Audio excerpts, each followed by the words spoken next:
Hello students, आज हम electric current के चैप्टर को आगे बढ़ाते हुए हम आज चेक करेंगे ओम्स लॉ को। ये सबसे ज़्यादा इंपॉर्टेंट है पूरे के पूरे इलेक्ट्रिक करंट चैप्टर के लिए। अब इससे पहले हम लोग देख चुके the charge, properties of charge, electric current, direction of electric current और इलेक्ट्रिक पोटेंशियल डिफरेंस। आज इसके आधार पर हम आएंगे ओम्स लॉ। इस लॉ को जानने से पहले हम एक बात क्लियर कर लेते हैं, ठीक है। ओम्स लॉ इलेक्ट्रिक करंट का one of the most important law है, बट ये यूनिवर्सल लॉ नहीं है, मतलब कि ये हर जगह वैलिड नहीं होता है। तो क्लास 10th में इसके बारे में जिक्र नहीं है, फिर भी हम लोग आगे टॉपिक में इसको जिक्र करेंगे कि ओम्स लॉ कहाँ कहाँ वैलिडेट नहीं करता है। तो पहले हम लोग आते हैं ओम्स लॉ के बारे में। पहले अच्छाइयाँ जानते हैं, फिर इसका लिमिटेशन को बात करेंगे हम लोग आगे। ओम्स लॉ होता है क्या चीज़ है? देखिए, हमारे आसपास में जब फिजिकल कंडीशन कॉन्स्टेंट होते हैं, फिजिकल कंडीशंस कहने का मतलब है कि electric current, temperature, air resistance, pressure, अगर ये सारे फिजिकल कंडीशंस अगर कांस्टेंट हैं तब क्या होता है? When the physical conditions are constant, then the electric current flowing through a wire is directly proportional to the electric potential difference across its end. इसका मतलब है कि जब फिजिकल कंडीशन कांस्टेंट होंगे तो किसी भी वायर से जो इलेक्ट्रिक करंट फ्लो कर रहा होगा वो डायरेक्टली प्रोपोर्शनल होगा उसके इलेक्ट्रिक पोटेंशियल डिफरेंस जो भी उस वायर के एंड में फ्लो कर रहे होंगे उससे। फिर से रिपीट कर देते हैं कि जब फिजिकल कंडीशन कांस्टेंट होंगे तो इलेक्ट्रिक करंट जो फ्लो कर रहा होगा किसी भी वायर से वो हमेशा डायरेक्टली प्रोपोर्शनल होगा इलेक्ट्रिक पोटेंशियल डिफरेंस अर्थात वोल्टेज के। मतलब कि अगर किसी सर्किट से या फिर किसी भी वायर से इलेक्ट्रिक करंट पास कर रहा है तो इलेक्ट्रिक करंट डायरेक्टली प्रोपोर्शनल होगा उसके वोल्टेज के। जैसे जैसे इलेक्ट्रिक करंट बढ़ेगा वैसे वैसे वोल्टेज बढ़ता चला जाएगा। या फिर दूसरे तरीका से समझे, अगर हम वोल्टेज का सप्लाई बढ़ाते जा रहे हैं तो इलेक्ट्रिक करंट का सप्लाई भी धीरे धीरे बढ़ता चला जाएगा। इसको समझने के लिए हम लोग इसको यहां से रिलेट कर सकते हैं, ओके, कि जब फिजिकल कंडीशन कांस्टेंट होगा तो इलेक्ट्रिक करंट किसी वायर से डायरेक्टली प्रोपोर्शनल होगा इलेक्ट्रिक पोटेंशियल डिफरेंस या फिर वोल्टेज के अक्रॉस इट्स एंड। अगर इस स्टेटमेंट में किसी को दिक्कत हो रहा हो, ठीक है, अगर इस स्टेटमेंट को समझने में दिक्कत हो रहा हो, पहले इस स्टेटमेंट को क्लियर कर लेते हैं हम लोग। तो इस स्टेटमेंट के अनुसार होता है हमारा I is directly proportional to V, मतलब इलेक्ट्रिक करंट डायरेक्टली प्रोपोर्शनल होगा V के। अगर I बढ़ेगा तो V भी बढ़ेगा, उसी प्रकार से V भी डायरेक्टली प्रोपोर्शनल होगा I के। तो V डायरेक्टली प्रोपोर्शनल I के, तो प्रोपोर्शनलिटी को इक्वालिटी में चेंज करने के लिए हम लोग कांस्टेंट से गुना करते हैं, जिस कांस्टेंट को हम लोग नाम दिया है R। तो V is equal to R into I, therefore V is equal to IR, और यही होता है हमारा ओम्स लॉ। ओके, यही है हमारा ओम्स लॉ, जहां पे R कांस्टेंट है और उसको हम लोग रेसिस्टेंस के नाम से जानते हैं।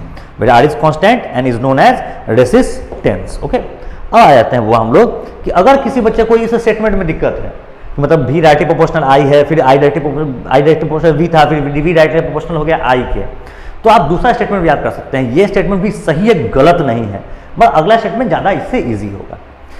तो इस स्टेटमेंट का क्या है कि when physical condition are constant, जब फिजिकल कंडीशन कांस्टेंट होंगे, then the ratio of electric potential difference, ठीक है, then the ratio of electric potential difference to the electric current flowing through a wire, electric potential difference और electric current का ratio जो उस wire से पास कर रहा होगा उसका रेशियो हमेशा कांस्टेंट होता है, ठीक है।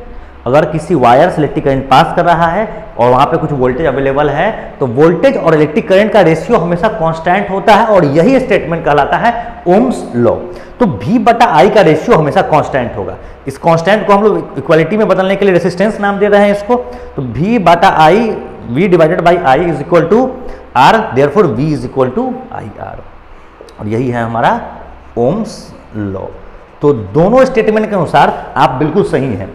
अगर इस स्टेटमेंट, पहले स्टेटमेंट बात करें, फिजिकल कंडीशन जब कांस्टेंट होगा तो इलेक्ट्रिक करंट वोल्टेज के डायरेक्टली प्रोपोर्शनल हो जाएगा, तो V directly proportional to I, V is equal to IR। या फिर आप सेकेंड स्टेटमेंट के साथ चल रहे हैं तो किसी भी वायर में अगर इलेक्ट्रिक करंट फ्लो कर रहा है तो वहां पर जितना वोल्टेज और इलेक्ट्रिक करंट का जो रेशियो होगा वो हमेशा कांस्टेंट होगा। तो V बटा I का रेशियो कांस्टेंट, जहां पे कांस्टेंट को हम लोग रेसिस्टेंस नाम दिए हैं, तो V by I is equal to R, जो कि है Ohm's law, V is equal to IR। ये सबसे ज्यादा इंपॉर्टेंट लॉ है और इसको आप लगभग न्यूमेरिकल में आगे यूज करिएगा, किसी भी चीज के डेरिवेशन में, किसी भी चीज के यूज में। ठीक, ये क्लियर रहा हमारा ओम्स लॉ। दोनों डिफिनेशन है आपके, दोनों डिफिनेशन से डेरिवेशन उसका क्लियर हो गया। अब आता है कि मान लीजिए अगर आपको कहा कि by practically verify the Ohm's law, Ohm's law को वेरीफाई करना है, तो क्योंकि अभी यहाँ सेटअप आपके पास नहीं है एमीटर और वोल्ट मीटर का, हम लोग एक नॉर्मल सा सिचुएशन लेके चलते हैं कि कोई एक वायर है जिससे कि इलेक्ट्रिक करंट पास कर रहा है, तो उसमें वोल्टेज भी सप्लाई हो रही होगी। तो हम लोग वोल्टेज का कैलकुलेशन करके रीड करके देखें और इलेक्ट्रिक करंट को रीड करके देखें। तो सपोज करते हैं कि अब वेरिफिकेशन देखते हैं हम लोग ओम्स लॉ का, ठीक है। In a wire connecting electric circuit में किसी वायर को कनेक्ट किया गया है और reading potential electric potential difference जो कि हमारा कहलाता है वोल्टेज और इलेक्ट्रिक करंट का कुछ इस प्रकार से दिया है। वोल्टेज 2 वोल्ट के लिए electric current supply 0.2 ampere, 4 volt पे आ रहा है 0.4 एम्पियर, 6 वोल्ट पे आ रहा है 0.6 एम्पियर, 8 वोल्ट पे आ रहा है 0.8 एम्पियर, ठीक है। ये सपोज करिए ये रीडिंग है। तो अगर हम इसको VI ग्राफ पे पुट करें, वोल्टेज नीचे में इलेक्ट्रिक करंट ऊपर एक्सिस पे अगर हम लेके चलें तो 2, 4, 6, 8, 0.2, 0.6, 0.2, 0.4, 0.6, 0.8। जब इसे ग्राफ को हम लोग प्लॉट करेंगे तो हमारे पास आएगा क्या चीज, ये एक स्ट्रेट लाइन देगा, ठीक है। और यही जो स्ट्रेट लाइन जो कहलाता है स्लोप, तो VI ग्राफ का जो स्लोप देगा, slope of VI graph gives resistance of the wire, okay. Slope of VI graph will always give the resistance of wire. Clear है? VI ग्राफ का स्लोप जो देगा वो रेसिस्टेंस ही होगा, ओके। और slope of VI graph is a straight line. Slope of VI graph is a straight line. Okay, तो हम लोग वेरिफिकेशन में देखें अगर कि वोल्टेज और इलेक्ट्रिक करंट का जो हमारा रेशियो आ रहा है वो हमेशा सेम है। V बटा I का रेशियो हर वक्त हमारे लिए सेम ही आएगा। 2 के लिए 0.2, 4 के लिए 0.4, 6 के लिए 0.6, 8 के लिए 0.8। जब इसको हम प्लॉट किए ग्राफ पे तो it will always give a straight line, कोई परेशानी नहीं। ये slope of VI graph gives resistance और स्लोप ऑफ VI ग्राफ होता है स्ट्रेट लाइन। तो हमारा सबसे पहले हो गया ओम्स लॉ, ठीक है, जो है V = IR। और ये वेरिफिकेशन ऑफ ओम्स लॉ में काम आ सकता है जो कि कहता है कि V बटा I का रेशियो हमेशा कांस्टेंट होगा। जैसे जैसे V बढ़ा रहे हैं वैसे वैसे I बढ़ता जा रहा है। I के ग्रेटर वैल्यू के लिए V का वैल्यू ग्रेटर है।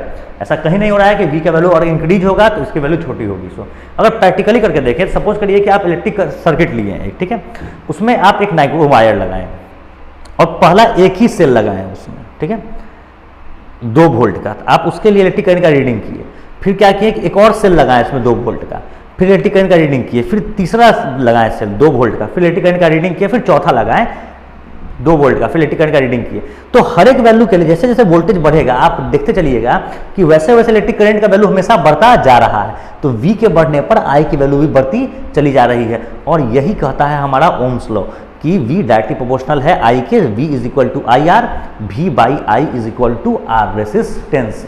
V बटा I का रेशियो हमेशा देता है आपको रेसिस्टेंस, ओके, कोई परेशानी नहीं यहां तक। तो हमारा Ohm's law, verification of Ohm's law हुआ।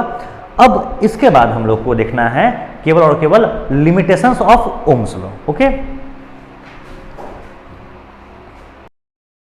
चलिए हम लोग आगे देखते हैं limitations of ohms law. Ohm's law का कुछ लिमिटेशंस है, बताएं आपको यूनिवर्सल लॉ नहीं है, ये हर जगह वैलिडेट नहीं करता है। पहला जो है वो उसका डिफिनीशन से ही निकल के आता है, when the physical condition are constant. क्योंकि अभी हम लोग एयर प्रेशर और एयर रेसिस्टेंस के बारे में बात नहीं कर रहे हैं, हम लोग टेम्परेचर की बात करेंगे यहाँ पे, ठीक है।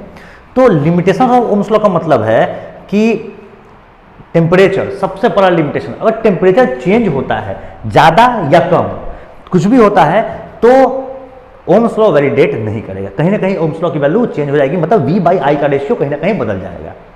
दूसरा, मोस्ट ऑफ द मेटल्स ओबे करते हैं ओम्स लॉ, ठीक है। तो जो जो ओबे करते हैं ओम्स लॉ को, जहां जहां पे V और I का रेशियो हमेशा सेम रहता है वो कहलाते हैं ओहमिक एलिमेंट्स। तो only ohmic elements obeys the Ohm's law, या फिर the most of the metal, ज्यादातर मेटल जो होते हैं वो ओम्स लॉ को वैलिडेट करते हैं, ओबे करते हैं। तीसरा, नॉन ओहमिक एलिमेंट्स, ठीक है, मतलब कि सेमीकंडक्टर जैसे कि आर्सेनिक, जर्मेनियम, सिलिकॉन, इसमें V और I का रेशियो हमेशा सेम नहीं रह सकता। आप माइक का एग्जांपल ले सकते हैं, वहां पर हर वक्त में V और I का रेशियो सेम नहीं हो सकता है। तो ये डज नॉट, मतलब वैसे सेमीकंडक्टर्स या फिर वैसे एलिमेंट्स जो कि ओम्स लॉ को वैलिडेट नहीं करते हैं वो कहलाते हैं नॉन ओहमिक एलिमेंट्स। तो आप इसके तीसरे लिमिटेशन में ले सकते हैं कि नॉन ओहमिक एलिमेंट्स या फिर semiconductor does not obey the Ohm's law, वो ओम्स लॉ को ओबे नहीं करते हैं। चौथा जो लाइन है हमारा कि V ceases to be proportional to I, V ceases to be proportional to I, मतलब देखिए V और I का रेशियो सेम होता है, ठीक है, V और I का रेशियो सेम होता है। बट अगर काफ़ी लंबे समय तक यूज़ किया जाए, टेम्परेचर वैलिडेट हो जाए, नेचर ऑफ मटेरियल बदल दिया जाए, तो V और I का रेशियो एक समय के बाद कुछ इस प्रकार से चेंज हो जाता है। मतलब इनका वैल्यू कांस्टेंट तो रहता है, बट हर एक केस में ऐसा पॉसिबल नहीं है। जैसे जैसे टाइम बढ़ रहा है, टेम्परेचर बढ़ रहा है या फिर नेचर ऑफ मटेरियल बदलेगा, वैसे वैसे V और I का रेशियो सेम नहीं रहेगा। मतलब V और I का रेशियो कांस्टेंट होगा बट नॉट ऑलवेज, ठीक है। V और I हमेशा हर एक कंडीशन में कांस्टेंट नहीं होगा इनका रेशियो, और यही कहलाता है V ceases to be proportional to I। V I के प्रोपोर्शनल है but not each and every case. पहले ही क्लियर कर दिया गया था कि ओम्स लॉ एक यूनिवर्सल लॉ नहीं है, इसके कुछ लिमिटेशंस है, कुछ वीक पॉइंट है जहां पे ये काम नहीं करता है। उसी में से टेम्परेचर है। मोस्ट ऑफ मेटल्स इसको कैरी करते हैं but not all the metals, all the metals इसको कैरी नहीं करते हैं। सेमीकंडक्टर की बात करें तो सेमीकंडक्टर भी ओम्स लॉ को ओबे नहीं करता है, जैसे आर्सेनिक, जर्मेनियम, सिलिकॉन। और V और I का रेशियो कांस्टेंट तो है but not each and every case. तो आज हम लोग देख चुके हैं ओम्स लॉ, उसका वेरिफिकेशन और लिमिटेशंस ऑफ ओम्स लॉ। इसके बाद हम लोग जानेंगे कुछ न्यूमेरिकल डील करेंगे हम लोग, जो कि ओम्स लॉ और इससे पहले के टॉपिक मतलब कि electric potential difference, electric potential, उससे पहले के topic electric current I = Q/T, और उससे पहले का टॉपिक क्वांटाइजेशन ऑफ चार्ज। क्योंकि 4 ही फॉर्मूला अभी तक हम लोग पढ़े हैं, 4 फॉर्मूला के आधार पर हम लोग न्यूमेरिकल को डील करेंगे। Okay, that's all for today.